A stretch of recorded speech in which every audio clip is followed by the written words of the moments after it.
Welcome to the Omphalos Cafe. This is episode 4, celebrating Henry Miller's landmark eruption, the Tropic of Cancer. I'm calling this episode The Birth of the New Age.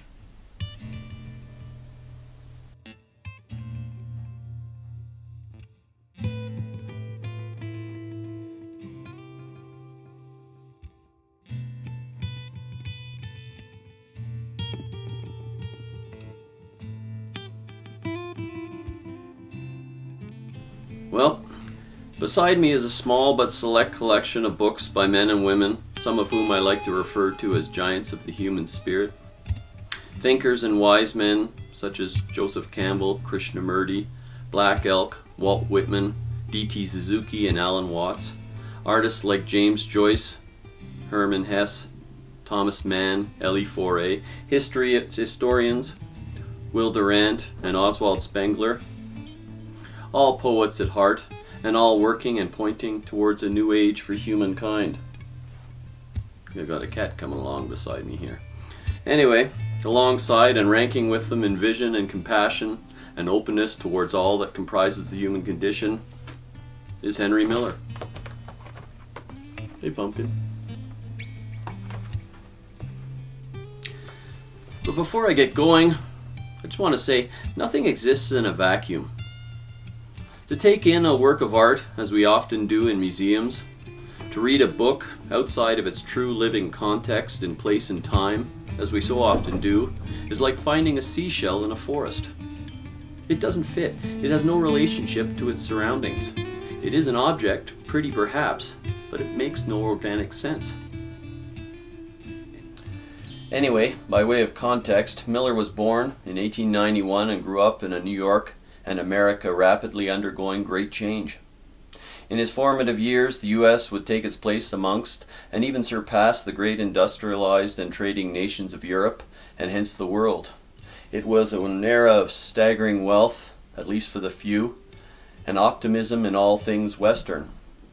In politics, meaning the seeming triumph of democracy and capitalism, as well as again the seemingly unlimited advancements made in science and technology.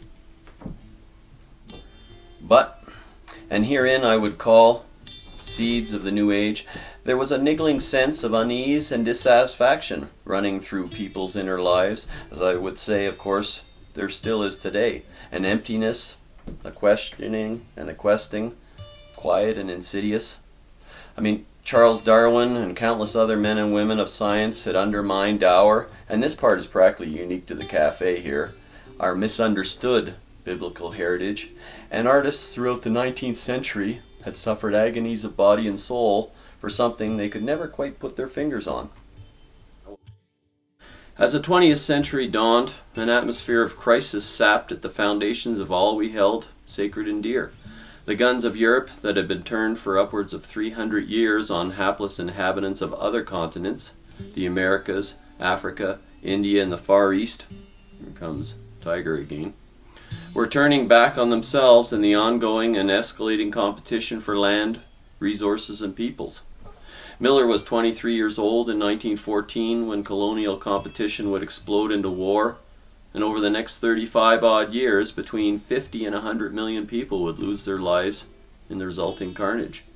We're talking vast tectonic changes here, reshaping the geopolitical situation in pretty much every corner of the globe. Anyway, that's a sort of background to Miller's work and the man himself, as well as all those other giants, Proust, Mann, Spengler, and James Joyce, all of them delicate children of nature, to borrow a phrase from Thomas Mann, and all of them growing to manhood as members of a civilization intent on butchering 100 million souls. Remember, life here at the cafe is understood as nothing more or less than that which is flowing through from one generation to the next, and that our particular species, humankind, accomplishes this flowing through within highly fluid, adaptive, and dynamic communities.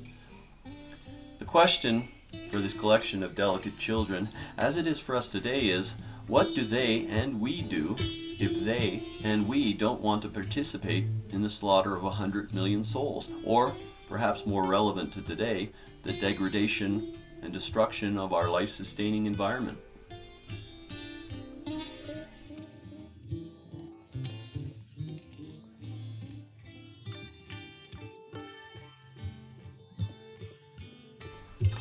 That's a beautiful, portentous quote.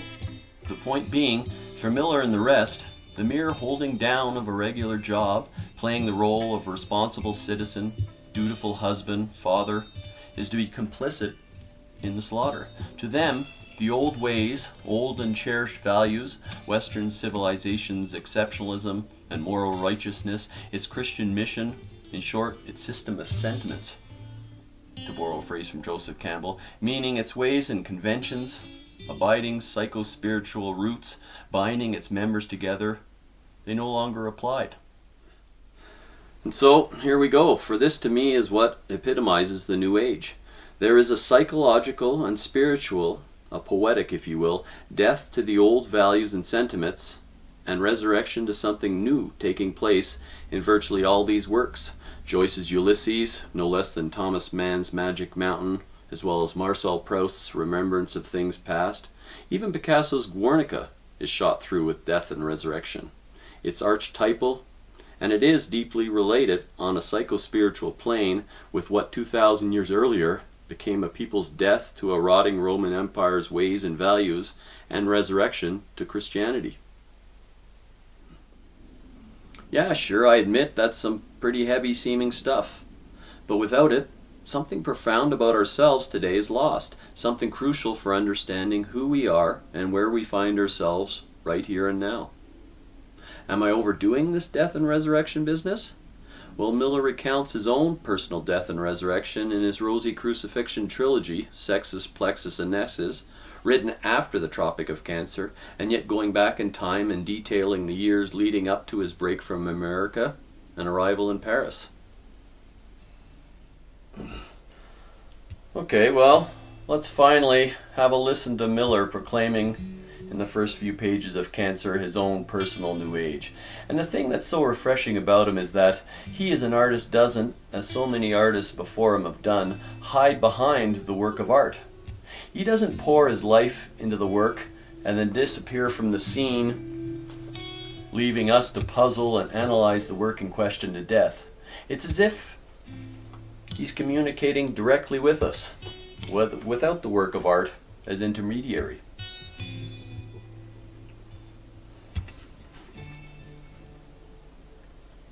It is now the fall of my second year in Paris. I was sent here for a reason I have not yet been able to fathom. I have no money, no resources, no hopes. I am the happiest man alive. A year ago, 6 months ago, I thought that I was an artist. I no longer think about it. I am. Very zen, that one. Everything that was literature has fallen from me. There are no more books to be written. Thank God. This, then, is not a book. This is libel, slander, defamation of character. This is not a book in the ordinary sense of the word. No. This is a prolonged insult, a gob of spit in the face of art, a kick in the pants to God, man, destiny, time, love, beauty, what you will. I'm going to sing for you, a little off key perhaps, but I will sing. I will sing while you croak. I will dance over your dirty corpse. To sing, you must first open your mouth. You must have a pair of lungs and a little knowledge of music. It's not necessary to have an accordion or a guitar. The essential thing is to want to sing. This, then, is a song. I am singing. And there it is, a hymn to freedom and life from the opening pages of Tropic of Cancer. The song of a man who would rather starve than participate in slaughter. Shockingly obscene. He was labeled anti-Semitic and misogynistic, though I don't really buy that one. It was outrageous and immoral, though when put in the context of 75 million dead, how much so? It was banned for 27 odd years. It was ribald, Rabelisian, rollicking, ebullient, joyously irreverent and sacrilegious. All of that and more are the Tropics, both Cancer and his later Capricorn. Don't really go looking for well-constructed plot or brilliantly clever narrative in Miller. but for sheer exuberance, descriptive flair, riotous bravado, and a sort of layman's cosmic profundity, there's few souls as old and wise as he.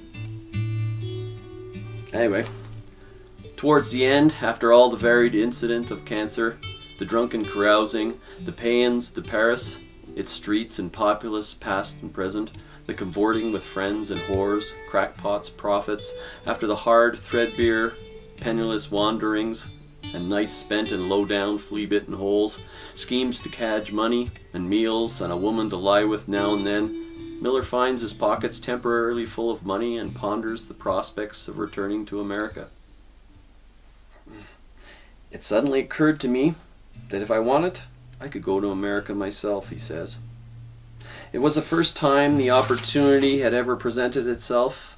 I asked myself, "Do you want to go?" There was no answer. My thoughts drifted out towards the sea, towards the other side, where, taking a last look back, I had seen the skyscrapers fading out in a flurry of snowflakes. I saw them looming up again, in the same ghostly way as when I left.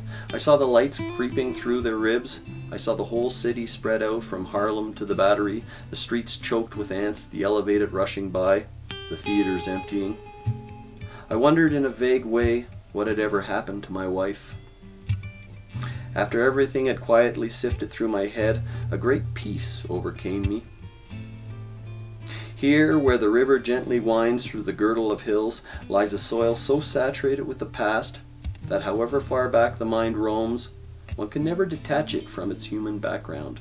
Christ, before my eyes there shimmered such a golden peace that only a neurotic could dream of turning his head away.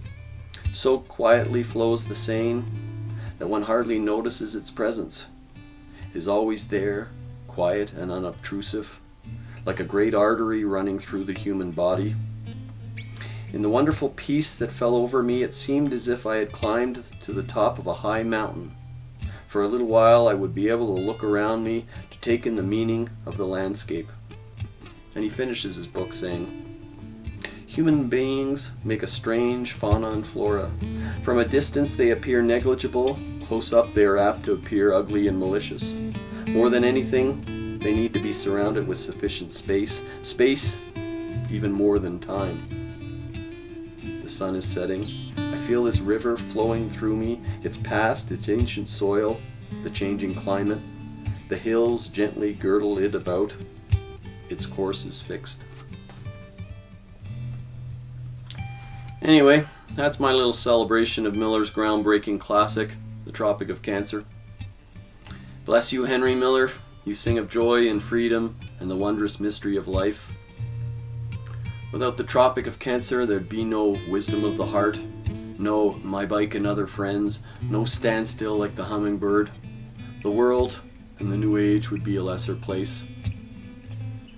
Anyway, thanks for watching. I'll see you next time here at the Omphalos Cafe.